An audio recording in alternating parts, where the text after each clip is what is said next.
Let us have a discussion on the syntax of SQL. अच्छा, जब मैं ये कह रहा हूं कि हम लोग एसक्यूएल के ऊपर डिस्कशन करेंगे, तो अब एसक्यूएल के ऊपर सिर्फ एक पॉइंट है कि इसके ऊपर कमिट, रोल बैक वाली चीजें इंपैक्ट नहीं करती। रीजन कि we are not adding certain data, को डाटा ऐड नहीं कर रहे, कुछ चीज को चेंज नहीं कर रहे, यानी अपडेट नहीं कर रहे, डिलीट नहीं कर रहे। What we are just trying to do in the coming modules कि we will try to discuss कि what are the different ways to fetch the data and format the data. This is it. यानी हम table के structure को नहीं छेड़ रहे, हम टेबल के अंदर जो डेटा मौजूद है उसको मैनिपुलेट नहीं कर रहे।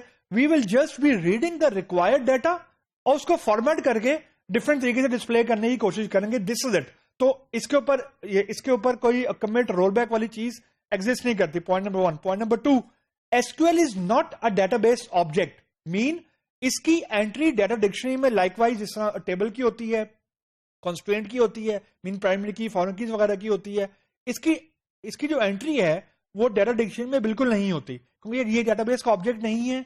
हम इसको सेव नहीं कर रहे। यानी once you have written it, the next time this command will be gone. तो इधर you have to save it in a separate SQL file या separate notepad file for later use, या आप इसको कहीं स्क्रिप्टिंग फाइल में use करेंगे। मतलब इसकी एंट्री आपको डाटा डिक्शनरी में नहीं मिलेगी, क्योंकि ये डेटाबेस का ऑब्जेक्ट नहीं है, क्योंकि this is not a permanent thing. तो coming back to the SQL syntax, तो अभी स्क्रीन के ऊपर जो आपको चीज नजर आ रही है, स्लाइड नजर आ रही है, इसके ऊपर सबसे पहले मैंने जेनेरिक सिंटैक्स लिखा है, एक सिलेक्ट डिस्टिंक्ट स्टैटिक, फिर a pipe sign, a column name from a table name. अच्छा, ये जेनेरिक सिंटैक्स इसलिए है क्योंकि जो सिलेक्ट का कीवर्ड है और फ्रॉम का कीवर्ड है, these are minimum required to be a valid SQL statement। मतलब where का keyword, group by, having, order by, ये वाले क्लॉजेस मैंडेटरी क्लॉज नहीं है। यानी जो आपकी वैलिड सिलेक्ट स्टेटमेंट है, it will exist without where, group by, having and order by, but it can not exist without a select keyword, without a from keyword.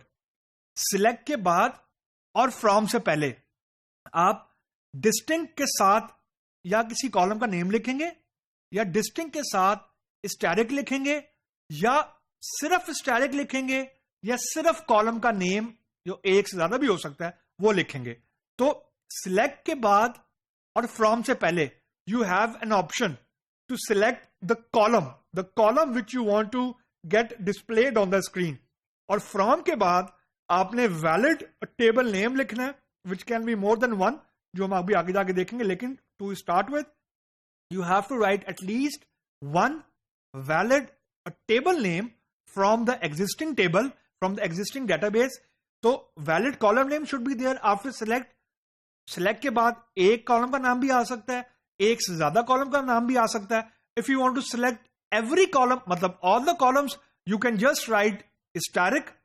और अगर आप ये चाहते हैं कि आपके पास डिस्टिंक्ट वैल्यूज आए from a particular column, then you have to write distinct keyword followed by the column name. कोशिश करें कि एक ही कॉलम नेम यूज करें टू स्टार्ट विद डिस्टिंक्ट के साथ।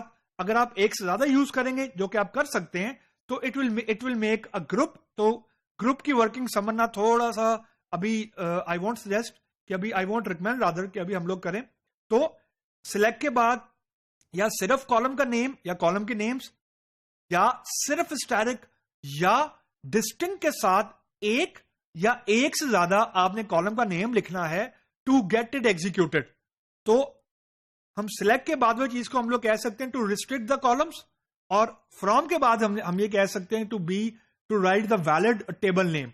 तो यही 3 पॉइंट मैं नीचे एक्सप्लेन किए हुए। Static mean all the columns. जब हम ऑल द कॉलम्स कह रहे हैं, इससे मुराद ये कि जब आप इस कमांड को रन करेंगे, you will get all the columns on the screen. और कॉलम नेम इज वन और more column from the table, ये दूसरी ऑप्शन है। और तीसरी ऑप्शन ये कि distinct mean unique values from the column. ये 3 चीजें हम लोग अभी we will try to execute it. लेकिन एक पॉइंट यहां में समझना बहुत जरूरी है, we are focusing on the column. Mean आप एक या एक से ज्यादा कॉलम सिलेक्ट कर रहे हैं सिलेक्ट कीवर्ड की वजह से। नंबर ऑफ रोज को हम रिस्ट्रिक्ट नहीं कर रहे हैं। इसका मतलब है कि चाहे कॉलम 1 हो चाहे कॉलम 10 हो, रोज सारी की सारी आपको एज अ आउटपुट नजर आएंगी। रीजन, हमने अभी रोज को रिस्ट्रिक्ट नहीं किया। We have not written anything right now to restrict और to limit the number of rows which will be displayed on the screen. मतलब यह है, अगर आपके टेबल के अंदर फॉर एग्जाम्पल 1000 रोज हैं और आपने 2 कॉलम सिलेक्ट किए हैं, तो आपको आउटपुट में कॉलम 2 ही नजर आएंगे, लेकिन 1000 दफा, यानी हर रो की अगेंस्ट आपके पास सिर्फ उन 2 कॉलम का डाटा नजर आएगा।